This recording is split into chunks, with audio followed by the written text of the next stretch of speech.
ይስጥልን ውድ ቤተሰቦቻችን እንደምን አላችሁልን? የዝውውር ጉዳዮች ላይ ትኩረት አድርገን ወደ እናንተ የምናደርሰውን ፕሮግራም እነሆ ዛሬም በዕለተ ማክሰኞ ፕሮግራማችን በድጋሚ ተገናኘን። እያደመጣችሁን እየተከታተላችሁን ስለሆነ እጅጉን ከልብ አድርገን ነው የምናመሰግነው። ዛሬም የተመራረጡ በጣም በርከት ያሉ የዝውውር ጉዳዮችን ወደ እናንተ እናደርሳለን። በተለይ ሰሞንኛ ከትልልቆቹ ክለቦች ጋር የተያዙ በጣም በርከት ያሉ የዝውውር ጉዳዮችን እየሰማን ነው። ጊዜው ምንም እንኳን የዓለም ዋንጫ ጊዜ ወይም ደግሞ ወቅት ላይ ቢሆንም ነገር ግን የዝውውር ወሬዎች አሁንም እየቀጠሉ ይገኛሉ። በተለይ በክረምት የተጫዋቾች የዝውውር መስኮት በርከት ያሉ ትልልቅ ቡድኖች ራሳቸውን ለማጠናከር አሁንም ወስነው እየሰሩ የሚገኙበት ጊዜ ላይ ነው የምንገኘው። ዛሬም እንግዲህ እነዚህን የተመራረጡ የዝውውር ጉዳዮችን ወደ እናንተ እያደረስን ቆይታን እናደርጋለን። ውድ ቤተሰቦቻችን እኛ ከእናንተ ጋር ቆይታን ስናደርግ እናንተ ደግሞ ያላችሁን ሀሳብ አስተያየት ኮሜንት ቦክስ ላይ ስምና አድራሻችሁን እየጠቀሳችሁ እንድታደርሱን በአክብሮት እንጋብዛለን። ከምናነሳቸው የዝውውር ጉዳዮች በተጨማሪ ግን ዛሬ የዓለም ዋንጫ ጉዳይንም እናነሳለን። ምክንያቱም ዛሬ ተጠባቂ ጨዋታዎች ይደረጋሉ። ትናንትና የሊዮኔል ሜሲዋ አርጀንቲና፣ የኬሊያን ምባፔዋ ፈረንሳይ፣ ከዛ ውጪ የኤርሊንግ ብራውት ሃላንዱ ሀገር ኖርዌይ ትናንትና ሌሊቱንና እንዲሁ ደግሞ ምሽቱን ጨዋታቸውን ያደርገዋል። ዛሬም የሚጠበቁ ጨዋታዎች አሉ። ከነዚህ መካከል ፖርቱጋል ከኡዝቤኪስታን ጋር የምታደርገው ጨዋታ ዛሬ ከሚደረጉት ጨዋታዎች በጣም በጉጉት የሚጠበቀው ጨዋታ ነው። ምክንያት ከተባለ ሰሞንኛ በተለይ ከዲሞክራቲክ ሪፐብሊክ ኦፍ ኮንጎ ጨዋታ በኋላ ያ ጨዋታ ላይ አቻ ከወጡ በኋላ በዚህ በፖርቱጋል ብሔራዊ ቡድን ስብስብ ውስጥ የተለያዩ ነገሮች እየተከሰቱ ይገኛሉ።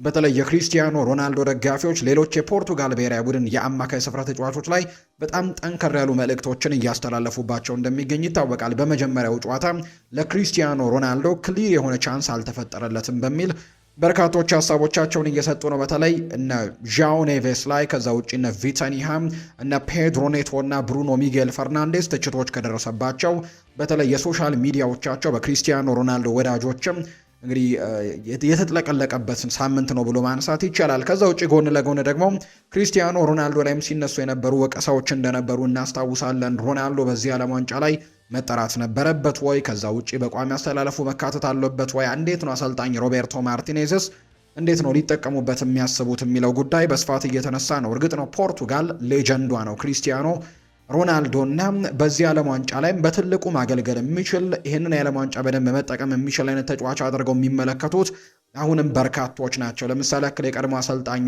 ኤሪክ ቴንሃግ ያንን ነገር ተናግረዋል። ክሪስቲያኖ ሮናልዶ በዚህ ቶርናመንት ላይ በእርግጠኝነት የሚሳካለት ቶርናመንት ይመስለኛል፣ ምክንያቱም እሱ አሁንም የመፎካከር አቅም አለው የሚል አይነት ሀሳብን ሰጥቷል። የቀድሞ የቡድን አጋሩ ወይን ማርክ ሩኒም ሮናልዶ አሁንም ቢሆን በትልቅ ተፎካካሪነት ላይ የሚገኝ ተጫዋች ነው፣ የእሱን አይነት ሜንታሊቲ ያለው ተጫዋች እንኳን ማግኘት በጣም ከባድ ነው ሲል ጭምር ይናገራል። የቀድሞ የቡድን አጋሩና አሁንም የቅርብ ጓደኛው እንደሆነ የሚነገረው ሪዮ ፈርዲናንድም ያለ ክሪስቲያኖ ሮናልዶ ፖርቱጋል የዓለም ዋንጫ መሳተፏን ራሱ እኔ እንጃ፣ በማጣሪያዎች ላይ የሱ ጎሎች ናቸው ወደዚህኛው የዓለም ዋንጫ ያመጣቸው ሲል ጭምር ተናግሯልና በሁለት ጎራ ተከፍለው በርካቶች ሀሳቦቻቸውን እየሰጡ ነው። የቡድኑ ተጫዋቾች ላይ እንዲሁ ጥያቄዎች እየተነሱ ነው። ጃኦ ኔቬስ በቅርቡ በሰጠው አንድ ጋዜጣዊ መግለጫ ላይ ወይም ደግሞ አንድ ቃለ መጠይቅ ላይ ሮናልዶ ከዚህ በፊት በጣም ትልቅ ተጫዋች እንደነበር እናውቃለን፣ አሁን ግን ልክ እንደማንኛችንም ብሔራዊ ቡድኑ ሊያግዝ ነው የመጣው ማለቱ በጣም ትልቅ ነገሮችን አስነስቶ ነበር። ትላንትና ደግሞ እንዲሁ ቹኮ ኮንሴሳው ወይም ደግሞ ፌዴሪኮ ኮንሴሳው የሚባለው ተጫዋችም ጭምር እንደዚህ አይነት ሀሳቦችን መስጠቱ በፖርቱጋል ካምፕ ውስጥ ምን አይነት ነገሮች እየተፈጠሩ ነው የሚለውን ጉዳይ እየተመለከትን ነውና ሮቤርቶ ማርቲኔዝ በዛሬው ጨዋታ ላይ ምን አይነት ነገሮችን ሊያደርጉ ይችላሉ? ዛሬ ምሽት 2 ሰዓት ሲል ፖርቱጋል ከኡዝቤኪስታን የሚያደርጉት ጨዋታ በርካቶች በጉጉት እንዲጠብቁት የሆነ ጨዋታ ነው። የዝውውር ጉዳዮችን ግን እናነሳለን። ከነዚህ መካከል ከማንቸስተር ዩናይትድ ጋር ስሙ በትልቁ እየተነሳ ነው። አሁን ላይ ፍሌክስ ኒሜቻ ይባላል። በተለይ በጀርመን ብሔራዊ ቡድን በዩሊያ ኔግልስመን ብሔራዊ ቡድን በዚህ ዓለም ዋንጫ ላይ በጣም ድንቅ የሚባል ፐርፎርማንስን እያሳዩ ከሚገኙ ተጫዋቾች መካከል አንደኛው ነው። በመጀመሪያው በኩራሳው ጨዋታ ላይ ጎል አስቆጥሮ ነበር። ከዛ ውጪ በአይቮሪ ኮስቱ ጨዋታ ላይ በጣም ጥሩ የሚባል እንቅስቃሴን አሳይቷል በዚህ ዓለም ዋንጫና በርካቶች እንደውም የቀደም የማንቸስተር ዩናይትድ ተጫዋች የነበረው ጋሪ ኔቨል ጭምር ዩናይትድ አሁን ላይ የማቴዎስ ፈርናንዴዝ ዝውውር ምናልባት ዋጋው የሚወደድበት ከሆነ ሌሎች አማራጮችን መመልከት አለበት። እንዲመለከታቸው ከምፈልጋቸው አማራጮች ደግሞ አንደኛው ይሄኛው ፍሌክስ ኒሜቻ የሚባለው የቦሩሲያ ዶርትመንድ ተጫዋች ነው ሲል ይናገራል ጋሪ ኔቭል እና እንግዲህ ማንቸስተር ዩናይትዶችም እዚህ ተጫዋች ላይ ከዚህ በፊትም ፍላጎት እንደነበራቸው ሲነገር ነበር። ነገር ግን ለተወሰነ ጊዜም ቀዝቀዝ ብሎ ነበር። አሁን በዓለም ዋንጫው ላይ ግን እያስመለከተ የሚገኘውን አቋም ተከትሎ ማንቸስተር ዩናይትድ በድጋሚ ወደዚህ ተጫዋች ዝውውር ሊገባ የሚችልበት እድሉ እንዳለው እየተነገረ ነው። ስለ ፍሌክስ ኒሜቻ በዛሬ ፕሮግራማችን ላይ እናነሳለን። ከዛ ውጪ ሌላኛው ስለ ማቴዎስ ፈርናንዴስ የዝውውር ጉዳይ እናነሳለን። ይህንን ተጫዋች ለማስፈረም ዩናይትድ ጥሩ መንገድ ላይ እንደነበር ይታወስ ነበር። ነገር ግን አሁን ላይ ተፎካካሪዎች እየመጡ ይገኛሉ። ቶተንሃም ሆትስፐርስ ወጥሮ ይህንን ተጫዋች ለማስፈረም ጥረቶችን እያደረገ ነው። ዌስትሃም የጠየቀውንም ገንዘብ ለመክፈል ያን ያክል ችግር እንደማይሆንበት ተገልጿል። ትልቁ ቶተንሃም ሆትስፐርስ የሚጎላቸው ነገር የተጫዋቹን ፍላጎት ማግኘት ነው፣ ወይም ተጫዋቹ ወደ ቶተንሃም ሆትስፐርስ እንደሚያመራ ፍቃዱን መስጠት ብቻ ነው። ያ ነገር ከተሳካላቸው ምናልባት ሊመጣ የሚችልበት እድሉ አለ። ማንቸስተር ዩናይትድ ግን ዋጋውን ለማስቀነስ በሚደራደሩበትና ረጅም ጊዜያቶችን በሚወስዱበት ጊዜ ሌሎች ክለቦች ከማንቸስተር ዩናይትድ እንግዲህ ነጥቀው ሊወስዱት እንደሚችሉ የሚያሳዩ መረጃዎች ያሉ፣ እሱንም ጉዳይ እንመለከታለን። ከአርሰናል ጋር በተያያዘ የአዩብ ቦአዲን ጉዳይ እናነሳለን። ይሄ ሞሮኮዊ 18 ዓመት ተጫዋች አሁንም በዓለም ዋንጫው መድመቁን ቀጥሏል። በተለይ በመጀመሪያው የተደረገው ጨዋታ ላይ በርካቶችን አስገርሞ እንደነበር እናስታውሳለን፣ ከብራዚል ብሔራዊ ቡድን ጋር በነበረው ጨዋታ። ከዛ በኋላም ባደረጉት መርሃ ግብር ላይ ጥሩ የሚባል እንቅስቃሴን አሳይቷል። ከስኮትላንድ ብሔራዊ ቡድን ጋር በነበረው ጨዋታና በርካቶች እየፈለጉት ይገኛሉ። አርሰናል ትልቅ ድርድሮችን እንደጀመረ ቢነገርም አሁንም ቢሆን ግን በዝውውር ገበያው ላይ እነ ሊቨርፑል፣ እነ ሪያል ማድሪድ፣ ሌሎችም እነ ፓሪስ ሳን ዠርሜን ጨምሮ ሌሎች ተፎካካሪ ክለቦች እዚህ ዝውውር ላይ እንዳሉበት የሚያሳዩ መረጃዎች ያሉ፣ እነሱንም ጉዳዮች በስፋት የምናነሳ ነው የሚሆነው። ውድ ቤተሰቦቻችን እስከ ፕሮግራማችን ፍጻሜ አብራችሁኝ ከቆያችሁ ሰሞኑን በነበሩት ፕሮግራሞቻችን ላይ የእናንተን የውድ ቤተሰቦቻችንን ሀሳብ አስተያየት እየተከታተልን እንገኛለን። ካደረሳችሁን መልእክቶች መካከል አንዳንዶቹን ወደ እናንተ እናደርስ። የመጀመሪያው ቴዎድሮስ መላኩ ይባላል። የዓለም ዋንጫን ፖርቱጋል ታሸንፋለች ብዬ እጠብቃለሁ ብሎኛል። ማንቸስተር ዩናይትድ ማቴዎስ ፈርናንዴስን በፍጥነት ማስፈረምም ያለበት ይመስለኛል። በተጨማሪ ማንቸስተር ዩናይትድ የሞሮኮውንና የሊሉን ተጫዋች አዩብ ቦአዲን ማስፈረም አለበት። አንተ ግን ሁሌም በርታልኝ ብሎኛል። ቴዎድሮስ መላኩ ከጎጃም ደብረ ወርቅ የላከልን ሀሳብ ነው። እጅግ ከልብ አድርገን እናመሰግናለን። ያው የፖርቱጋልን ጉዳይ የመጀመሪያውን ጨዋታ ተመልክተናል። እርግጥ ነው በመጀመሪያው ጨዋታ ሁሉ ነገር የሚደመደም አይደለም። ቶርናመንት ሲሆን እንግዲህ ቡድኖች ራሳቸውን አፕዴት እያደረጉ የሚወዳደሩበት እንደሆነ ይታወቃል። የዛሬው ጨዋታ ለፖርቱጋል በጣም ትልቅ ተጠባቂ ጨዋታ ይሆናል ተብሎ ይታሰባል። ከማቴዎስ ፈርናንዴስ ጋር በተያያዘ ደግሞ የተነሳውን ጉዳይ በፕሮግራማችን ላይ በስፋት የምናነሳው ነው የሚሆነው። ሌላኛው ቤተሰባችን እኔ ጉማቸው ቱሉ እባላለሁ። የደቡብ ኢትዮጵያ ክልል ትምህርት ቢሮ ሰው ሀብት ነኝ። እንደ ክለብ የአርሰናል ቀንደኛ ደጋፊ ነኝ። እንደ ተጫዋች ግን የክሪስቲያኖ ሮናልዶ የልብ ደጋፊና አድናቂ ነኝ።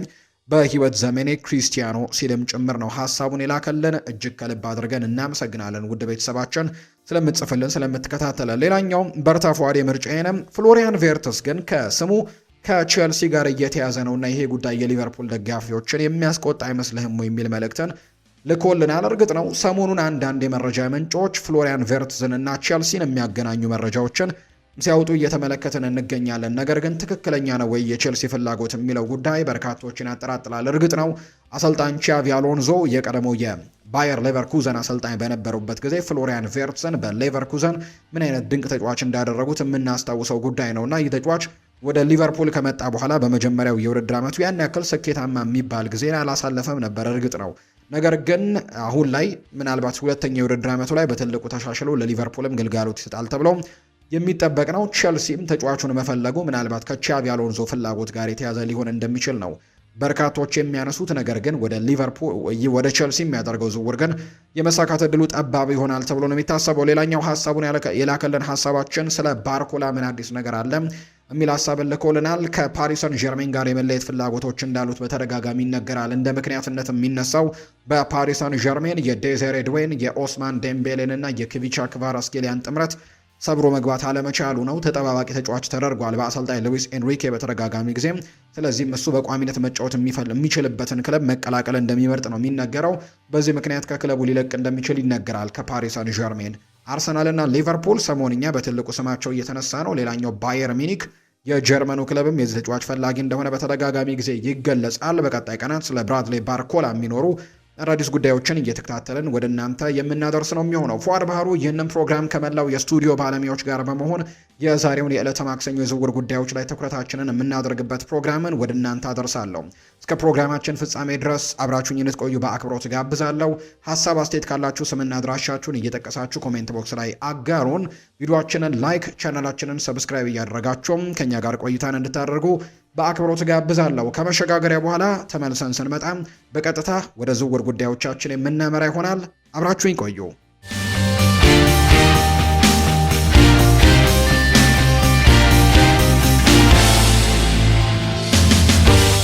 ከመሸጋገሪያ በኋላ በድጋሚ ተገናኘን። ውድ ቤተሰቦቻችን የዝውውር ጉዳዮችን ወደ እናንተ እያደረስን ቆይታን እናደርጋለን። ታዲያ እንዳይረሳ ሀሳብ አስተያየት ካላችሁ ኮሜንት ቦክስ ላይ ልታጋሩን ትችላላችሁ። ቪዲዮአችንን ሁላችሁም ላይክ እያደረጋችሁ እንድትጀምሩት ነው በአክብሮት የምንጋብዘው። የመጀመሪያው ርዕሰ ጉዳያችን የሚሆነው ከፍሌክስ ኔሜቻ እና ከማንቸስተር ዩናይትድ ጋር የተያዙ ጉዳዮች ይሆናሉ። እንግዲህ እንደሚታወቀው ይሄኛው የዓለም ዋንጫ በተለይ 2026 ላይ የተደረገው በካናዳ በሜክሲኮና በአሜሪካ አማካኝነት እየተደረገ የሚገኘው የዓለም ዋንጫ አሁን ላይ ትልልቅ ኮከቦችን እያስመለከተን ይገኛል።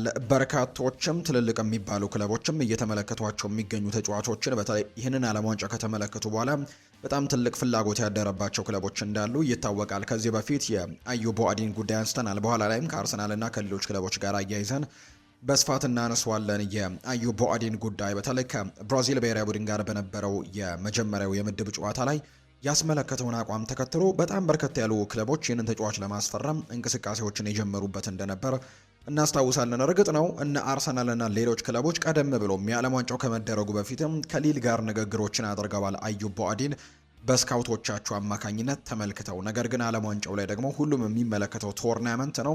ይህንን ጨዋታ የተመለከተ በተለይ የብራዚልና የሞሮኮን ጨዋታ የተመለከተ ሰው በሙሉ አዩብ ቦአዲን ሳያደንቁ አልወጣምና ያንን ተጫዋች ለማስፈረም ትልልቅ ክለቦች ፉክክር ውስጥ እንደገቡ የሚታወቅ ነው።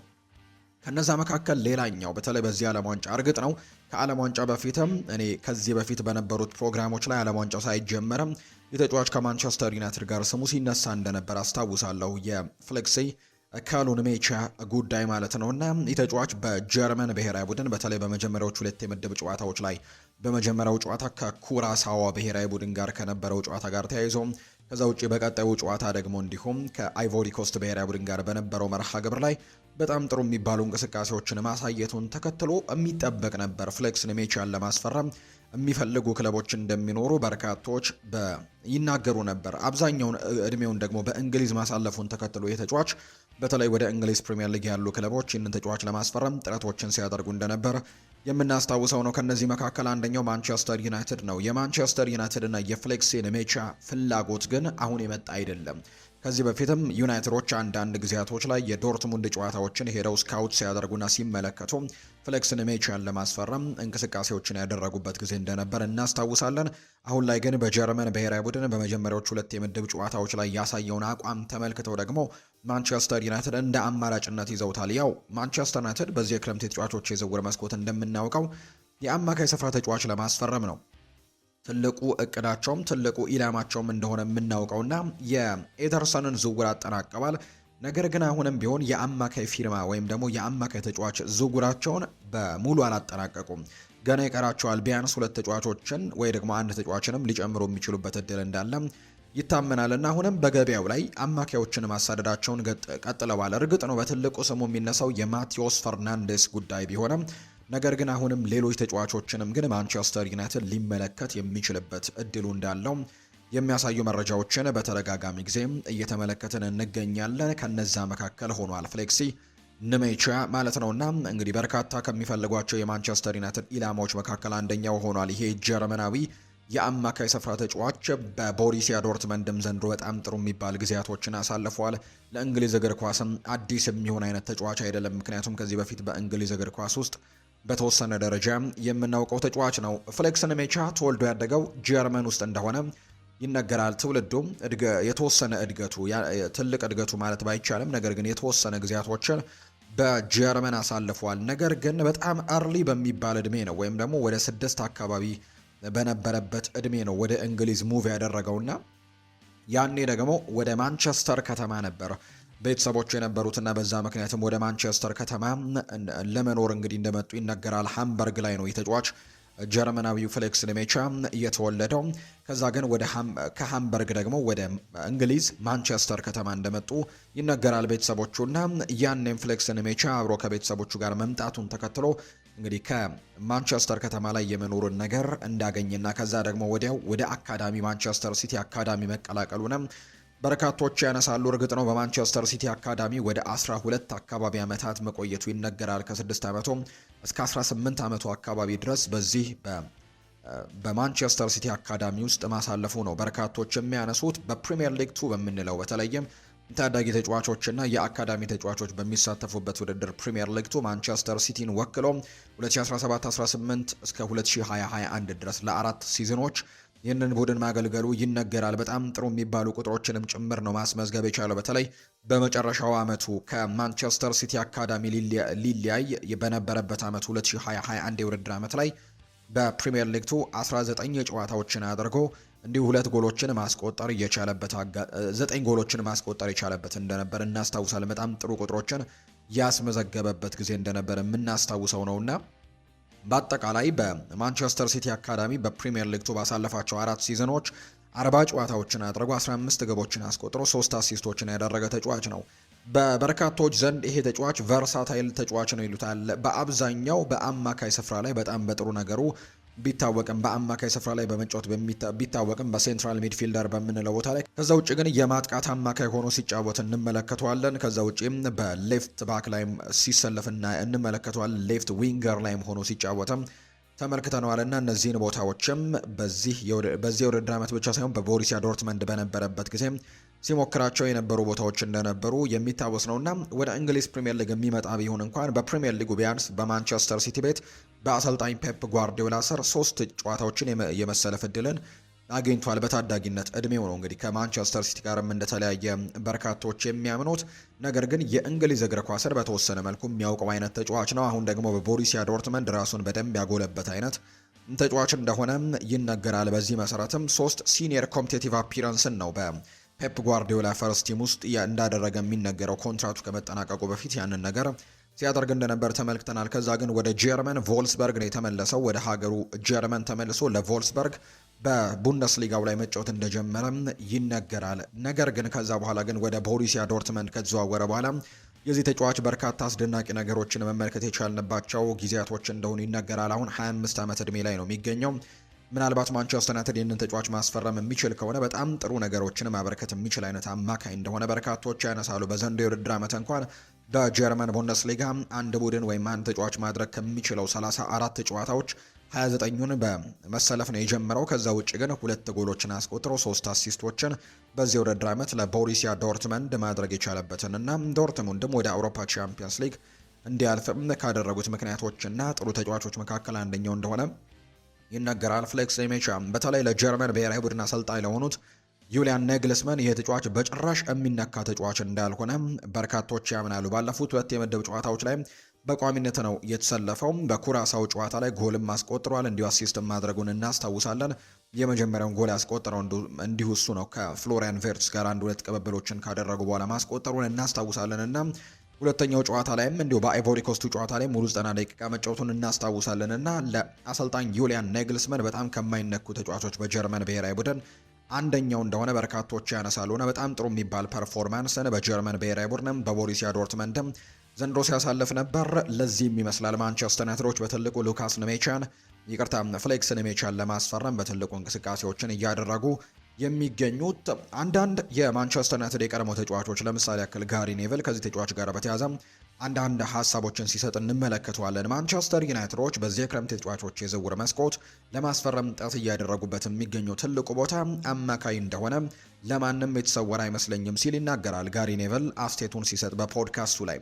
ነገር ግን ይላል አሁን ላይ በትልቁ ትኩረት ያደረጉት ማንቸስተር ዩናይትዶች ማቴዎስ ፈርናንዴስን ከዌስትሃም ዩናይትድ ማስፈረም ላይ ነው። ዌስትሃም ዩናይትድ ደግሞ ገንዘቡን እንደማይቀንስ በእርግጠኝነት መናገር ይቻላል። ስለዚህም ለማንቸስተር ዩናይትድ ገንዘቡን ይቀንስ አይቀንስ ብሎ መደራደር ያን ያክል ትርጉም አልባ ይሆናል ብዬ ነው የምጠብቀው።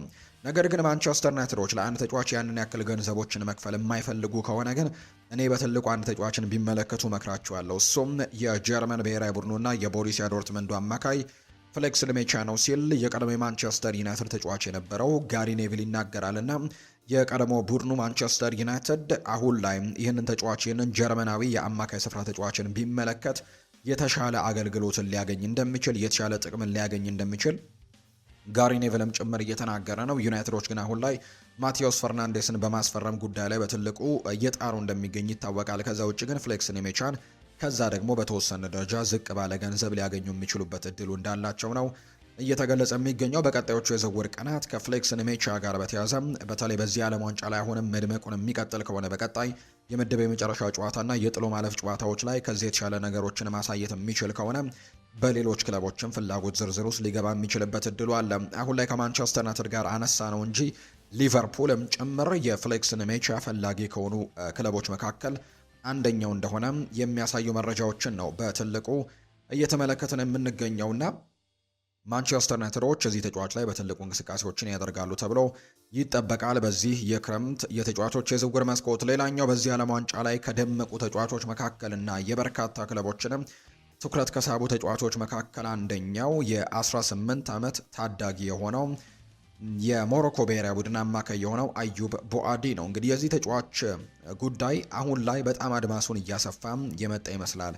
የዚህ ተጫዋችን አገልግሎት የሚፈልጉ ክለቦች አሁን በትልቁ በጣም ስማቸውን እየሰማን እንገኛለን በዝውውር ገበያው ላይ። ከዚህ በፊት አርሰናል ይሄኛው የዓለም ዋንጫ ሳይጀመር በፊትም አዩብ ቦአዲን እንደሚፈልጉ የሚያሳዩ መረጃዎችና ቀደም ብሎ ንግግሮችን እንደጀመሩ ጭምር በአርሰናል በኩል ስንሰማ የነበሩበት ጊዜያቶች እንደነበሩ እናስታውሳለን። ነገር ግን ይሄኛው የዓለም ዋንጫ ለአርሰናል ሌላ ተፎካካሪን ይዞበት የመጣ ይመስላል። በተለይ በምድብ ሁለት ጨዋታዎች በመጀመሪያው ጨዋታ ከብራዚል ብሔራዊ ቡድን ጋር በተለይ የካርሎስ ካሴሜሮ እና የብሩኖ ጉማሬሽ እነዚህ በጣም ትልልቅ ልምድ ያላቸው በተለይ በእድሜ አንጋፋ የሆነው ካሴሜሮ በሪያል ማድሪድ 5 የአውሮፓ ቻምፒየንስ ሊጎችን ያሸነፈ በማንቸስተር ዩናይትድ ውጣ ውረድ የበዛባቸው ጊዜያቶችን ቢያሳልፍም ነገር ግን ዘንድሮ እባክህ አንድ ዓመት ቆይልን እስኪባል ድረስ ያሳየው ፐርፎርማንስ እጅግ አስደናቂ እንደነበር እናስታውሳለንና የማንቸስተር ዩናይትድ ደጋፊዎች በዝማሬ ጭምር የዘንድሮ ፐርፎርማንሱን ከተመለከቱ በኋላ እባክህ አንድ ዓመት ቆይልን በክለባችን የሚል አይነት ነገርን ሲናገሩ እንሰማለንና ምን ያክል በጣም ጥሩ የሚባል የውድድር ዓመትን ከማንቸስተር ዩናይትድ ጋር ማሳለፉን ተከትሎ ነው። ከዛ ውጭ ሌላኛው አጣማሪ የነበረው ደግሞ እንዲሁም በኒውካስል ዩናይትድ ቤት በትልቁ የምናውቀው በትልልቅ ክለቦች በባርሴሎና እና በሪያል ማድሪድ ጭምር በትልቁ የሚፈለገው ብሩኖ ጉማሬሽ እንደሆነ ይታወቃል። እነዚህን የአማካይ ስፍራ ተጫዋቾችን ያን ቀን ያለ ስራ እንዲውሉን ያደረጋቸው አዩብ ቦአዲና በጣም ድንቅ የሚባል ፐርፎርማንስን ከብራዚል ብሔራዊ ቡድን ጋር ማድረጉ፣ ከዛ ውጭ ግን እድሜው ገና ታዳጊ መሆኑ፣ ለረጅም ጊዜ ቡድን መገንባት ለሚፈልጉ ቡድኖች በጣም ተመራጭ አይነት ተጫዋች መሆኑ፣ ከዛ ውጭ ደግሞ እንዲሁ ብስለቱ በዚህ እድሜው ደግሞ ያለው ብስለት ኳስን በእርጋታ የሚያቀብልበት መንገድ ለሞሮኮ ብሔራዊ ቡድን አዲስ ነገርን ይዞ መጥቷል። ይሄ የመጀመሪያው ተሳትፎ ነው። ከ8 ዓመታት በፊት በተደረገው የራሽያ የዓለም ዋንጫ ላይ ማለትም ከኳታሩ በፊት በ2018 የተደረገው ዓለም ዋንጫ ላይ ሞሮኮን ለመደገፍ ስቴዲየም ገብቶ አንድ ታዳጊ ህፃን የጨዋታውን ሲመለከት የሞሮኮን ጨዋታዎች ሲመለከት እንደነበር እናስታውሳለን። ያኔ አዩብ ቦአዲ በጣም በትንሽ እድሜው 10 ዓመት አካባቢ በሚሆን እድሜው ነበር ያኔ ሞሮኮን ሲደግፍ እንደነበር የምናስታውሰው። እርግጥ ነው ትውልድና እድገቱ በፈረንሳይ እንደሆነ ይነገራል። አብዛኛውን ጊዜ የሚያሳልፈው በፈረንሳይ ነው። በሞሮኮ ብዙ ጊዜያቶችን ማሳለፍ እንዳልቻለ ይታወቃል። ነገር ግን ያም ቢሆን ግን በመጨረሻም ለሞሮኮ ብሔራዊ ቡድን መጫወትን ምርጫውን ማድረጉን ተከትሎ በዚህ ዓለም ዋንጫ ላይ በተለይ ዓለም ዋንጫው ሊጀመር በጣም ጥቂት ጊዜያቶች ሲቀሩት ነው የዚህኛው የሞሮኮ ብሔራዊ ቡድን ፍቃድን ያገኘው። ምክንያቱም ለፈረንሳይ ብሔራዊ ቡድን ታዳጊ ቡድን በተለይ ከ21 ዓመት በታች ብሔራዊ ቡድን ካፕቴን ሆኖ ጭምር አገልግሎ እንደነበር እናስታውሳለን እና ፊፋ ለዚህ ተጫዋች ለሞሮኮ እንዲጫወት ፍቃድ የሰጠው ዓለም ዋንጫ ሊጀመር በጣም ጥቂት የሚባሉ ቀናቶች በቀሩበት ጊዜ ነው።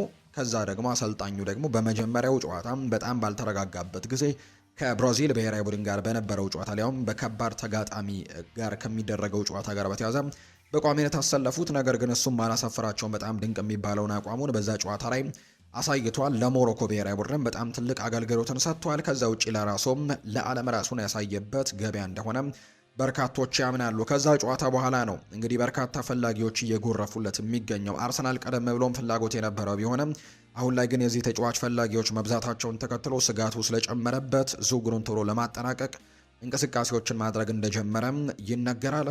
በተለይ አርሰናሎች በዛ ቦታ ላይ ተጫዋቾችን ማምጣት ይፈልጋሉ። በተለይ ከዴክላን ራይስ ጋር አጣምረው ለማጫወትም ሙከራዎችን እንደሚያደርጉ ነው የሚነገረው። ለቡድኑ በጣም መረጋጋትን የሚሰጥ አይነት ተጫዋች አድርገው ይቆጥሩታል።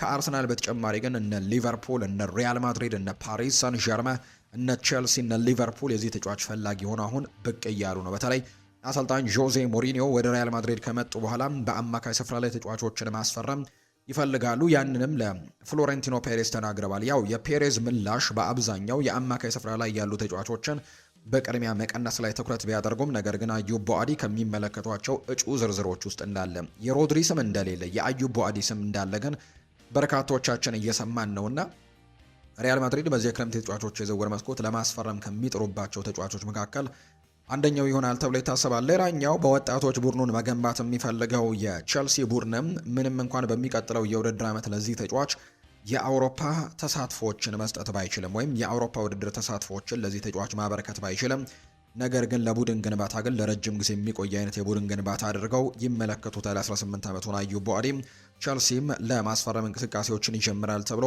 ይታሰባል። ሌሎች ቡድኖችም እነ ማንቸስተር ዩናይትድ ሌሎችም እና በተለይ የሀገሩ ክለብ እዛው እየተጫወተበት የሚገኘው ሊል ነው። አሁን በፈረንሳይ ነው እየተጫወተ የሚገኘውና እዛው ባደገበትና በተወለደበት አካባቢ ደግሞ እንዲሁ ፓሪስ ሳን ዠርሜንም የዚህ ተጫዋች ፈላጊ ሆኖ ብቅ ማለቱ ይነገራል። እርግጥ ነው በፓሪስ ሳን ዠርሜን ቤት ውስጥ እጅግ አስደናቂ የሚባሉ የአማካይ ስፍራ ጥምረቶች እንዳሉ ይታወቃል። እዛ ቡድን ውስጥ ግን ለመቀላቀል ይህንን ተጫዋች አዩብ ቦአዲንም ለማስፈረም ፓሪስ ሳን ዠርሜኖች በንቃት እየሰሩ እንዳለ ይነገራል። ከሁሉም ግን በዚህ ዝውውር ላይ ቀዳሚ ሆኖ የተገኘው አርሰናል እንደሆነ በርካቶች ያምናሉ። አርሰናል በተለይ ከዓለም ዋንጫው መጠናቀቅ በኋላ እዚህ ተጫዋች ላይ በትልቁ ትኩረት የሚሰራበት ጊዜ ይሆናል ተብሎ ይታሰባል። አዩብ ቦአዲን ለማስፈረም ግን አርሰናሎች የተሻለ ደረጃና እድል እንዳላቸው፣ ሌሎች ትልልቅ ተፎካካሪዎች ግን አሁንም በገበያው ላይ እንደሚገኙ የሚያሳዩ መረጃዎች ናቸው እየወጡ የሚገኙት። በዓለም ዋንጫ 2 ጨዋታዎችን አድርጓል። በጣም ድንቅ የሚባል ፐርፎርማንስን ነው ማሳየት የቻለው። በዚህ ውድድር ዓመት በፍሬንች ሊጓንም በሊል ቤት ማድረግ ከነበረበት 34 ጨዋታዎች 30ውን ተሰልፎ ተጫውተዋል። አንድ አሲስትም ማድረግ የቻለበት ጊዜ እንደነበር ተመልክተናልና በጣም ጥሩ ነገሮችን እያሳየ ነው። በቀጣይ የውድድር ዓመትም በትልቅ ክለቦች ውስጥ ልንመለከት ከምንችላቸው የዓለም ዋንጫም በጣም ክስተቶች መካከል አንደኛው ሊሆን እንደሚችል በርካቶች ሀሳቦቻቸውን እየሰጡበት የሚገኘው ተጫዋች ሆኗል አዩብ ቦአዲ። የዓለም ዋንጫ ጉዳዮችን ደግሞ እንንገራችሁ ወደ ቤተሰቦቻችን። ዓለም ዋንጫ ሆነም ሞቅ ደመቅ ብሎ መቀጠሉ ነው እየተመለከተን የምንገኘው። የምድብ 2ኛ ጨዋታዎች አሁን ወደ መጠናቀቁ እያመሩ ይገኛሉ። ወደ መጨረሻዎቹ ምድቦች አካባቢ የሚገኙ ብሔራዊ ቡድኖች ዛሬ መጨረሻም የሁለተኛ ጨዋታቸውን የምድብ 2ኛ ጨዋታቸውን ያደርጋሉ። በጣም ተጠባቂ የሚባሉ ጨዋታዎች ዛሬ ይደረጋሉ። ትናንትና በጣም ተጠባቂ ጨዋታዎች ሲደረጉ እንደነበር እናስታውሳለን። የሊዮኔል ሜሲዋ አርጀንቲና ድል ቀንቷታል በሜሲ 2 ጎሎች ታግዛ። ከዛ ውጪ የኬሊያን ምባፔው ቡድን ፈረንሳይም ጭምር ትናንትና እሱም 2 ጎሎችን አስቆጥሮላቸዋል። 3-0 በሆነ ውጤት ነው ጨዋታውን ያሸነፉት። ኤርሊንግ ብራውት ሃላንድም ልክ እንደ ባለፈው ሳምንት ሁሉ እነዚህ 3 ተጫዋቾች ጎሎችን አስቆጥረዋል። ባለፈው ሳምንት ሊዮኔል ሜሲ ሃትሪክ ሰርቶ እነዚህ 2 ተጫዋቾች 2 ጎሎችን ማስቆጠራቸውን እናስታውሳለን። በዚህኛው ሳምንት ሶስቱም 2 ጎሎችን ማስቆጠር የቻሉበት ምሽት ሆኖ ትናንትና ማለፉን እናስታውሳለንና በከፍተኛ ግብ አስቆጣሪነቱ ላይ እነዚህ ተጫዋቾች ትልቅ ትንቅንቅን እያደረጉ ይገኛሉ። ዛሬ የምድብ ሌሎኞቹ ጨዋታዎች ቀጥለው ይደረጋሉ። ወደ መጨረሻዎቹ ምድቦች አካባቢ የሚደረጉ ጨዋታዎች ናቸው። ዛሬ ከሚጠበቁ ጨዋታዎች መካከል ልክ ምሽት 2 ሰዓት ሲል ነው የመጀመሪያው ጨዋታ የሚደረገው። ይሄ ጨዋታ በፖርቱጋልና በኡዝቤኪስታን መካከል የሚደረግ ጨዋታ ነው። እንግዲህ ኡዝቤኪስታን የመጀመሪያ የዓለም ዋንጫ ተሳትፏን እያደረገች ትገኛለች የነ አብዲኮዱር ኩሶኖቭ ቡድንና ፖርቱጋል በአንጻሩ ሰሞኑን በጣም ትልልቅ ውዝግቦች እየተነሱበት የሚገኘው ብሔራዊ ቡድን እንደሆነ ይታወቃል። በተለይ ለክሪስቲያኖ ሮናልዶ ሪስፔክት አልሰጡም በሚል አንዳንድ ወጣት ተጫዋቾች በጣም ትልልቅ ነገሮች እየተነሱ እንዳለ እየተመለከተን እንገኛለን። ክሪስቲያኖ ሮናልዶ በዚህ ብሔራዊ ቡድን ውስጥ አሁንም እንግዲህ ጎሎችን ማስቆጠር የሚችል አይነት ተጫዋች እንደሆነ በተደጋጋሚ ጊዜም አሰልጣኙም ሲናገሩ እየሰማን ነው። ከዛ ውጭ ሌሎች ትልልቅ የሚባሉ ተጫዋቾችም እንዲሁ ለክሪስቲያኖ ሮናልዶ ድጋፋቸውን እየሰጡት ይገኛሉ። በተለይ በመጀመሪያው የጨዋታ ላይ ከዲሞክራቲክ ሪፐብሊክ ኦፍ ኮንጎ ጋር ጎሎችን አለማስቆጠሩ፣ ከዛ ውጪ የሱ ተቀናቃኝ ብለን የምናስባቸው ተጫዋቾች ደግሞ ጎል አስቆጥረው ስለነበር የተወሰኑ ጫናዎች ክሪስቲያኖ ሮናልዶ ላይ ለማድረግ ተሞክሮ እንደነበር የምናስታውሰው ነውና በሁለት ጎራ ተከፍሎ የዲሞክራቲክ ሪፐብሊክ ኦፍ ኮንጎ ጨዋታ ተደርጎ እንግዲህ ከተጠናቀቀ በኋላ እንግዲህ ይሄኛው ጨዋታ እስኪጀምር ድረስ ወይም ፖርቱጋል ከኡዝቤኪስታን እስክትጫወት ድረስ የተለያዩ ሚዲያዎች የፊት ገጽ እንደሆኑ ይታወቃል። የፖርቱጋል አንዳንድ ተጫዋቾች በተለይ ከክሪስቲያኖ ሮናልዶ ጋር የተያዙ ጉዳዮችን የሚያነሱ ጉዳዮችን በስፋት እየተመለከተን እንገኛለን። ባለፉት ሳምንታት ይሄ የፖርቱጋል ብሔራዊ ቡድን እንግዲህ እንዴት እንደሚሆን አይታወቅም። በዛሬው ጨዋታ ላይ በጣም ከባድ የሚባል ነገሮችን ነው በዚህ በፖርቱጋል ብሔራዊ ቡድን ስብስብ ላይ ምናልባት ሶሻል ሚዲያዎቻቸውን በደንብ ቶሎ የሚከታተሉ ከሆነ በተለይ የአማካይ ስፍራ ተጫዋቾቹን ዣኦ ኔቬስ እና ብሩኖ ፈርናንዴስ ከዛ ውጭ እነ ፔድሮ ኔቶ እና ቪተኒያን ጨምሮ በጣም ትልልቅ ወቀሳዎች ሲደርሱባቸው እየተመለከትን እንገኛለን። በተለይ ዣኦ ኔቬስ የሰጠው ሀሳብ ደግሞ በርካቶችን ያበሳጨ እንደሆነ ጭምርና ለዚህ ተጫዋችም በጣም የማይችለው ወይም መቋቋም የማይችለው አይነት የተለያዩ ነገሮችም የደረሱት መልእክቶች በጣም ከባዶች እንደሆኑ በርካቶች ያነሳሉ። የዚህ ተጫዋች ንግግር እንግዲህ ክሪስቲያኖ ሮናልዶ ትልቅ ተጫዋች እንደሆነ እናውቃለን። ነገር ግን አሁን በዚህ ፖርቱጋል ብሔራዊ ቡድን ስብስብ ውስጥ የሚገኘው ልክ እንደ ማንኛውም ተጫዋች እኛን ለማገዝ እና ፖርቱጋልን ለማገዝ ነው ብሎ መናገሩ በርካቶችን በጎራ ተካፍለው እንዲቧቅሱ አድርጓቸዋል።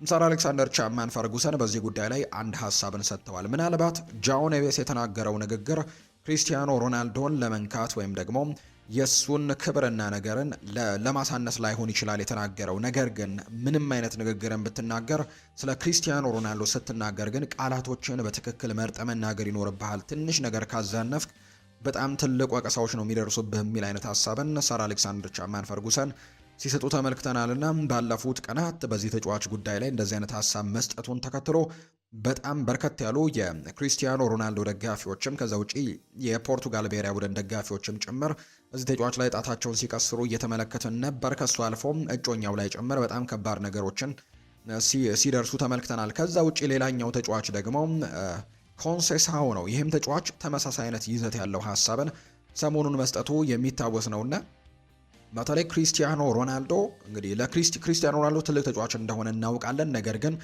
ኳሱን ግን ለሱ መስጠት ግዴታ ያለብኝ አይመስለኝም ሲልም ነው ኮንሴሳው የተናገረው። እና ይህም ታዳጊ ተጫዋች እንግዲህ እንደዚህ አይነት ሀሳቦችን መስጠቱ ወይም ጥሩ ቦታ ላይ ላለ ተጫዋች ይሰጣለሁ እንጂ ግዴታ ለክሪስቲያኖ ሮናልዶ የማቀበል ግዴታ የለብኝም ብሎ መናገሩ እንዴት ነው በፖርቱጋል ብሔራዊ ቡድን ውስጥ ያለው ለክሪስቲያኖ ሮናልዶ ያለው ሪስፔክት እንዴት ነው የሚለውን ጉዳይ በርካቶች ያነሳሉ። እነዚህ እንግዲህ አሁንም ቢሆን በጣም ትልልቅ ደረጃ ላይ የደረሱ እንኳን ተጫዋቾች አይደሉም። ነገር ግን አሁን የደረሱበት ደረጃ እንኳን ለመድረስ እንግዲህ ክሪስቲያኖ ሮናልዶን አርአያ አድርገው ሲመለከቱ የነበሩ ተጫዋቾችና እሱን እየተመለከቱ ትልቅ ደረጃን መድረስን ማለም የጀመሩ ተጫዋቾች እንደሆኑ የሚታወቅ ጉዳይ ነውና ምናልባት ያ ነገር በጣም በትልቁ ውዝግቦችን እንዲያስነሳ አድርጓል። የቀድሞው የፖርቱጋል ብሔራዊ ቡድን ሌጀንዶችም ጭምር ከክሪስቲያኖ ሮናልዶ ጎን የቆሙ በርካቶች ናቸው። ለምሳሌ ያክል ሉዊስ ፊጎ እኛ ዓለም ዋንጫን ፖርቱጋል ታሸንፋለች ብለን እየሰነቅን ያለ ነው ወይም ደግሞ ተስፋን ይዘን የተቀመጥ ነው ክሪስቲያኖ ሮናልዶ በዚህ ብሔራዊ ቡድን ውስጥ ስላለ ነውና ወጣቶቹ ገና ትልቅ ደረጃ እንኳን ሳይደርሱ እንደዚህ አይነት ሪስፔክት ማጣቶ ንግግሮችን ማድረጋቸው በጣም አስቀያሚ ነገር ነው ሲልም ነው የክሪስቲያኖ ሮናልዶ ሀገር ፖርቱጋል በትልቅ ደረጃ ከሚነሱ ሌጀንዶች መካከል አንደኛው የሆነው ሉዊስ ፊጎ ነው ይህንን ሀሳብ የሰጠው። ሮናልዶ እኛ ወደ ነበርንበት ብሔራዊ ቡድን 2006 አካባቢ ላይ ሲመጣም በጣም ታላላቆቹን ወይም ደግሞ ሌጀንዶችን ያከብር ነበር። አሁን ያሉት ወጣት ስብስቦች ግን ይህን ነገር ሲያደርጉ እየተመለከትኩኝ አይደለም ብሏል። ይህንን ሲናገር ነበር እንግዲህ ፊጎ። ከዛ ውጪ የቀድሞ የቡድን አጋሩ በማንቸስተር ዩናይትድ ቤት የምናውቀው ሪዮ ፈርዲናንድ ጭምር አሁንም የቅርብ ጓደኞች እንደሆኑ ይነገራል። በተደጋጋሚ ጊዜም ከክሪስቲያኖ ሮናልዶ ጋር የአልናስር ጨዋታዎችን ለመመልከት ሲገኝም ጭምር እንመለከታለን። ሪዮ ፈርዲናንድ እና አንዳንድ መረጃዎች የቅርብ ጓደኞች ናቸው አሁንም የሚል አይነት ሀሳቦችን ሲሰጡ እንመለከታለን። ከዛ ውጭ ከክሪስቲያኖ ሮናልዶ ጋር በተያዘ ሲያነሳ ፖርቱጋል በዚህ ዓለም ዋንጫ ላይ አትኖርም ነበር ሮናልዶ በማጣሪያዎች ላይ ያስቆጠራቸውን ጎሎች እሱ ሳይኖር ቢሆን ኖሮ። ስለዚህ ለዚህ ዓለም ዋንጫ እንኳን ለመሳተፋቸው ትልቁ ምስጋና ወይም ክሬዲት የሚሰጠው ለክሪስቲያኖ ሮናልዶ ነው ሲልም ይናገራል። ሪዮ ፈርዲናንድ እና ፓትሪስ ኤቭራ የቀድሞ የቡድን አጋሮቹ በተለይ በርካቶችን በመተቸት የሚታወቀው ሮይ ኪን ሳይቀር ለክሪስቲያኖ ሮናልዶ ነው ድጋፉን ሲሰጥ የነበረው። ክሪስቲያኖ ሮናልዶ ለዚህ ብሔራዊ ቡድን በጣም ትልቅ አበርክቶችን መስጠት የሚችል አሁንም በጣም ጥሩ ነገር ላይ የሚገኝ አይነት ተጫዋች አድርገው እንደውም በርካቶችን በኔጌቲቭ ኮሜንት በቅርቡ እንኳን ከብሩኖ ሚጌል ፈርናንዴዝ ጋር ለግል ክብሮች ነው የምትጨነቀው ተብለው ሰጣገባ ውስጥ ገብተው እንደነበር እናስታውሳለን። እና እንግዲህ በዛ ምክንያት በጣም ሰጣገባ ውስጥ እንግዲህ ኔጌቲቭ ኮሜንቶችን በመስጠት የሚታወቀው ሮይ ኪን ሳይቀር ለክሪስቲያኖ ሮናልዶ ያለውን ድጋፍ እንዲሁ ሲገልጽ እንደነበር እናስታውሳለን። ያ ሁሉ ነገር ከተፈጠረ በኋላ የመጀመሪያው የዓለም ዋንጫ የመጀመሪያ ጨዋታቸውን ከዲሞክራቲክ ሪፐብሊክ ኦፍ ኮንጎ ጋር አድርገው ያንን ጨዋታ በአቻ ውጤት ካጠናቀቁ በኋላ በተለይ ዲሞክራቲክ ሪፐብሊክ ኦፍ ኮንጎ በጣም ከበርከት ካሉ ዓመታት በኋላ ጎል ያስቆጠረችበት ከዛ ውጭ ነጥብ ያገኘችበት ጨዋታ እንደነበር እናስታውሳለን። ነገር ግን የመረጃ ምንጮች ወይም ደግሞ የተለያዩ መጽሔቶች የፊት ገጽ ዲሞክራቲክ ሪፐብሊክ ኦፍ ኮንጎ ነጥብ ማግኘቷ ሳይሆን ክሪስቲያኖ ሮናልዶ ላይ በጨዋታው ላይ ጎል አለማስቆጠሩን በተመለከተ በጣም ርዕሰ ጉዳዮች ሲነሱ እንደነበር እናስታውሳለን። እና እነዛ ነገሮች በሙሉ ከተፈጠሩ በኋላ ዛሬ ፖርቱጋል ብሔራዊ ቡድን ቀጣዩን ጨዋታ ያደርጋል? ሜዳ ላይ ምን አይነት ነገር ይገጥመዋል? ሮቤርቶ ማርቲኔዝስ ምን አይነት ውሳኔዎችን ይወስናሉ? በርካቶች የሚጠብቁት ነው። ምክንያቱም ከክሪስቲያኖ ሮናልዶ ጋርም ተያይዞ ከሌሎችም ተጫዋቾች ጋር በተያያዘ ጥያቄዎች ሲነሱ ነበር። ለምሳሌ የሮናልዶን ጉዳይ ወደ ጎን እናደርገውና ለምሳሌ ያክል የበርናርዶ ሲልቫ የተሰለፈበት ቦታ በትክክል ለ30 ፕላስ ለሆነ ተጫዋች እዛ ቦታ ላይ መሰለፉ ተገቢ ነው ወይ የሚሉ አይነት ጥያቄዎች ይነሳሉ። በተለይ ኮንሴሳው ከገባ በኋላ ደግሞ ፖርቱጋል የተሻሉ እድሎችን ለመፍጠር ሙከራ ባደረገችበት ጊዜ ተመልክተነዋል። እዛ ጋር በርናርዶ ሲልቫ በትክክል መሰለፍ እንዳልነበረበት በማንቸስተር ሲቲ ጭምር በዛ ቦታ ላይ አይደለም ዘንድሮ አውትሻይን ሲያደርግ የነበረውና ለምን እዛ ጋር ተሰለፈ የሚሉ ጥያቄዎች በትልቁ ሲነሱ እንደነበር የምናስታውሰው ነው። በአማካይ ስፍራ ላይ እኒህ ቪታኒሃን ዣኦ ኔቬስን በዚህ የውድድር ዓመት በፓሪስ ሰን ዠርሜን ቤት እጅግ ድንቅ የሚባሉ ጥምረቶች እጅግ ድንቅ የሚባለው የአማካይ ስፍራ ጥምረትን የያዘው የፖርቱጋል ብሔራዊ ቡድን ከዛ ውጪም በማንቸስተር ዩናይትድ ቤትም 21 አሲስቶችን በዚህ የውድድር ዓመት በፕሪሚየር ሊጉ ብቻ አድርጎ ያጠናቀቀ ተጫዋችን ብሩኖ ሚጌል ፈርናንዴዝን የያዘ እነዚህ ዓለም ላይ አሉ የሚባሉ 3 ምርጥ የአማካይ ስፍራ ተጫዋቾችን የያዘ ብሔራዊ ቡድን እንዴት የጎል ዕድሎችን መፍጠር ይሳነዋል? እንዴት የፊት መስመሩን ሰፕላይ ማድረግ እንዴት ያቅተዋል? የሚሉ ጥያቄዎች በትልቁ ሲነሱ ነበር። ብሩኖ ሚጌል ፈርናንዴዝ በዛ የዲሞክራቲክ ሪፐብሊክ ኦፍ ኮንጎ ጨዋታ ላይ የጨዋታ የጎል ዕድልን እንኳን የፈጠረው 92ኛው ደቂቃ ላይ ነው እና ያ ነገሮች በትልቁ ሲያስወቅሱት እንደነበረ የሚታወስ ነው።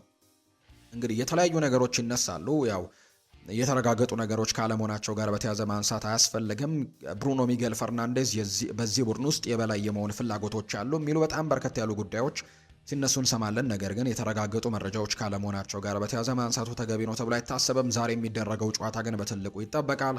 ሮቤርቶ ማርቲኔዝ ሰሞኑን ብሔራዊ ቡድናቸው ወይም ደግሞ የሚያሰለጥኑት የፖርቱጋል ብሔራዊ ቡድን ስብስብ በጣም በብዙ ነገሮች መታማቱን ተከትሎ ትላንትና አንዳንድ አስተያየቶችን ሰጥተዋል። ሮናልዶ በእውነት የአመራር ጥበቡ ምሳሌና በመልበሻ ክፍል ውስጥም በጣም ትልቁ አርአያ ተጫዋች ነው ሲሉ ይገልጹታል። ከዓለም ዋንጫ ወዲህ ቡድናችን ይበልጥ እንዲተሳሰር አድርጎታል ሲሉ ነው ሮቤርቶ ማርቲኔዝ የሚናገሩት። ከሁሉም በላይ ደግሞ የውጭ ጫናዎች ወደ ቡድኑ እንዳይገቡና ከውስጥ ደግሞ የሚደረጉ ውይይቶች ወደ ውጭ እንዳይወጡ በማድረግ በኩል በጣም ትልቅ አስተዋጽኦችን እያደረገ የሚገኝ ተጫዋች ነው፣ ትክክለኛ መሪ ነው ሲሉ ይገልጹታል ሮናልዶን። አሁን በየሚዲያው የሚናፈሱ ወሬዎች ምስጋና ለሮናልዶ፣ በቡድን ውስጥ ምንም ነገር የተፈጠረ ነገር የለም፣ ወደፊትም እሱ እስካለ ድረስ ምንም የሚፈጠር ነገር አይኖርም ሲሉ ነው ሮቤርቶ ማርቲኔዝ የሚናገሩት። ነገሮችን የሚያገንና ቡድኑን ለመረበሽ የሚፈልግ ኃይል የፈለገውን ቢያደርግም ሮናልዶ ግን ለነገሮች ትኩረትን ሳይሰጥ ራሱንና ቡድኑን ብቻ እያጠናከረ ይገኛል ሲሉ ነው የተናገሩት። ዣኦ ኔቬስና እንዲሁ ኮንሴሳው ላይ እየደረሰ ያለው ትችት ለእኔ ግልጽ አይደለም። ምክንያቱም ሚዲያው ተረድቶ ያስተላለፈውና ሮናልዶ የተረዳበት መንገድ ግን በጣም የሚለያይ ነው። ስለዚህ ዋናው ሮናልዶ ከተረዳው ሌላው ትርፍ ነው፣ ሚዲያው እንደፈለገ ማጋነን ይችላል የሚል አይነት ሀሳብን ጭምር ነው እየሰጡ የሚገኙት የፖርቱጋል ብሔራዊ ቡድን አሰልጣኝ የሆኑት ሮቤርቶ ማርቲኔዝ እና ዛሬ ከኡዝቤኪስታን ብሔራዊ ቡድን ጋር ጨዋታቸውን ያደርጋሉ። የመጀመሪያ የዓለም ዋንጫ ተሳትፏን እያደረገች የምትገኝን ብሔራዊ ቡድን ነው ዛሬ የሚገጥሙት። የፖርቱጋል ብሔራዊ ቡድን ምን አይነት ለውጦችን ያደርጋሉ፣ ምን አይነት እንግዲህ ውጤቶችን ያመጣሉ፣ በተለይ የጨዋታ እድሎችን የጎል እድሎችን በመፍጠሩ ረገድ ለክሪስቲያኖ ሮናልዶ የሚያደርጉት ሰፕላይም በዛሬው ጨዋታ ላይ በርካቶች በጉጉት ይጠብቁታል። ሮቤርቶ ማርቲኔዝም እንዴት ክሪስቲያኖ ሮናልዶን በዛሬው ጨዋታ ላይ ሊጠቀሙበት አስበዋል የሚለው ሌላ ትልቅ ጥያቄ የሚያነሳ ጉዳይ ነው። ዛሬ ምሽት 2 ሰዓት ላይ የሚደረገው ጨዋታ ግን ሁሉንም ምላሾች ይሰጠናል ተብሎ ይታሰባል። ፖርቱጋል ከኡዝቤኪስታን ጋር ዛሬ ምሽት 2 ሰዓት ሲል ነው ጨዋታዋን የምታደርገው።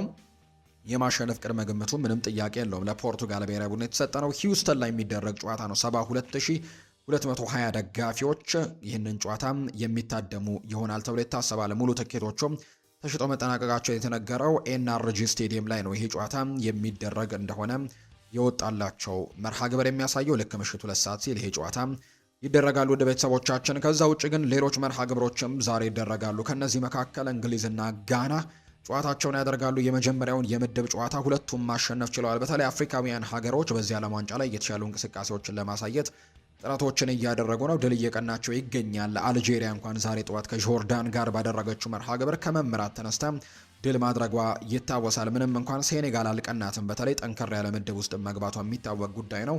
ምናልባት ያ ነገር ነው እንጂ ሴኔጋል አልቀናትም። ሌሎቹ ብሔራዊ ቡድኖች ግን ግብጽ እንኳን በዚህ የዓለም ዋንጫ የመጀመሪያ ድሏን ማሳካት ችላለች። በዓለም ዋንጫ ታሪክ የመጀመሪያ ድሏን ያሳካቸው። ከዛ ውጪ አይቮሪ ኮስት ብሔራዊ ቡድንም እነ ጀርመን በሚገኙበት ምድብ ላይ የመጀመሪያውን ጨዋታ ድል ማድረጓ ይታወሳል። ሌሎች የአፍሪካ ሀገራትም በተለይ እነ ሞሮኮ በጣም ጥሩ የሚባሉ ውጤቶችን እያስመዘገቡ የሚገኙ ብሔራዊ ቡድኖች ናቸው። ጋናም በመጀመሪያው ጨዋታ በተለይ በመጨረሻዎቹ ሽርፍራፊ ደቂቃዎች ላይ ባስቆጠረችው ጎል የመጀመሪያውን የምድብ ጨዋታ ድል አድርጋ እንደነበር ይታወሳል። ዛሬ ደግሞ ከጠንካራዋ የእንግሊዝ ብሔራዊ ቡድን ጋር ጨዋታዋን ታደርጋለች። ስለዚህ የዛሬው ጨዋታ ይጠበቃል። ፓናማን ነበር በመጀመሪያው ጨዋታ ድል የቀናት ጋና ፓናማን ነበር ያሸነፈችው። በአንጻሩ እንግሊዝ ክሮኤሽያን 4-2 በሆነ ውጤት ነበር ያሸነፈችው። የቶማስ ቱሄል ብሔራዊ ቡድን በዚህ የዓለም ዋንጫ ውድድር ላይ በጣም ጠንካራ ተሳታፊ እንደሚሆን ወይም ደግሞ ጠንካራ ረጅም ጊዜያቶችን መጓዝ የሚችል ቡድን መሆኑን ባለፈው በመጀመሪያው ጨዋታ ክሮኤሽያን 4-2 ሲያሸንፍ በደንብ አስመልክቶናልና ዛሬ ደግሞ ለጋና ምን አይነት ምላሾችን ይሰጣል፣ ከጋና ጋር ምን አይነት ነገሮችን ያሳየናል፣ በርካቶች የሚጠብቁት ነው። እነዚህ ሁለት ቡድኖች ከዚህ በፊት እርስ በርስ የተገናኙት 2011 ላይ ነበር። የዛሬ 15 ዓመት ገደማ እንግሊዝና ጋና ያኔ 1-1 በሆናቸው ውጤት ነበር ጨዋታቸውን ያጠናቀቁት። 68756 ደጋፊዎችን በሚይዘው ጂሌት ስቴዲየም ይሄ ጨዋታ እንደሚደረግ ነው የወጣላቸው መርሃ ግብር የሚያሳየው። ሌሊት ላይም ጨዋታዎች ቀጥለው ይደረጋሉ። ፓናማና ክሮኤሽያ ጨዋታቸውን ያደርጋሉ። እነ እንግሊዝ ምድብ የሚገኙ ብሔራዊ ቡድኖች ናቸው። ከዛ ውጪ ኮሎምቢያ ደግሞ የነ ሉዊስ ዲያስ ብሔራዊ ቡድን ከዲሞክራቲክ ሪፐብሊክ ኦፍ ኮንጎ ጋር ሌሊት 11 ሰዓት ላይ ጨዋታቸውን ያደርጋሉ። እነዚህ ሁለት ጨዋታዎች ሲጠናቀቁ የምድብ ሁለተኛ ጨዋታዎች በሁሉም ምድብ ተዳርሰው ይጠናቀቃሉ ማለት ነው። ከዛ ደግሞ ነገ ምሽት ላይ ደግሞ እንዲሁ የምድብ የመጨረሻ ጨዋታዎች በተመሳሳይ ሰዓት መደረጋቸውን የሚቀጥሉ ይሆናል። እነዚህ ናቸው እንግዲህ በአጠቃላይ የዓለም ዋንጫ የዛሬ መርሃ ግብሮችና እናንተ ግን ውድ ቤተሰቦቻችን የውጤት ግምቶቻችሁን ኮሜንት ቦክስ ላይ ልታጋሩን ትችላላችሁ። ዛሬ ፖርቱጋል ጨዋታዋን ታደርጋለች ከኡዝቤኪስታን ጋር። የዚህን ጨዋታ የውጤት ግምቶቻችሁን ኮሜንት ቦክስ ላይ ልታጋሩን ትችላላችሁ። እያደመጣችሁን እየተከታተላችሁን ስለሆነ እጅግ ከልብ አድርገን ነው የምናመሰግነው። የዛሬውን ፕሮግራም እየመራው ፉአድ ባሩ ፕሮግራሙን እየመራው ከእናንተ ጋር ቆይታን አድርግ ያለው የተለያዩ ርዕሰ ጉዳዮችን ያካፈልንበት የዛሬ ፕሮግራማችን ይህንን ይመስል ነበር። ሀሳብ አስተያየት ካላችሁ ኮሜንት ቦክስ ላይ ልታጋሩን ትችላላችሁ። በቀጣይ የዝውውር ጉዳዮችን ትኩረት የምናደርግበት ሌሎች ፕሮግራሞችን እንዲሁ የምናነሳባቸውን ፕሮግራሞች በቀጣይ ይዘን የምንመጣ ይሆናል። አብራችሁን ስለነበራችሁ ቆይታችሁንም ከኛ ጋር ስላደረጋችሁ ከልብ አድርገን እናመሰግናለን። ፉአድ ባሩ ፕሮግራሙን እየመራሁ ቆይታን አደረግኩኝ። ስምና አድራሻችሁን እየጠቀሳችሁ ያላችሁን ሀሳብ ልታጋሩን ትችላላችሁ። በቀጣይ ፕሮግራሞቻችን በነገው ፕሮግራማችን እስክንገናኝ ድረስ መልካም ጊዜ መልካም ቀን እንዲሆንላችሁ ነው በአክብሮት የምመኘው።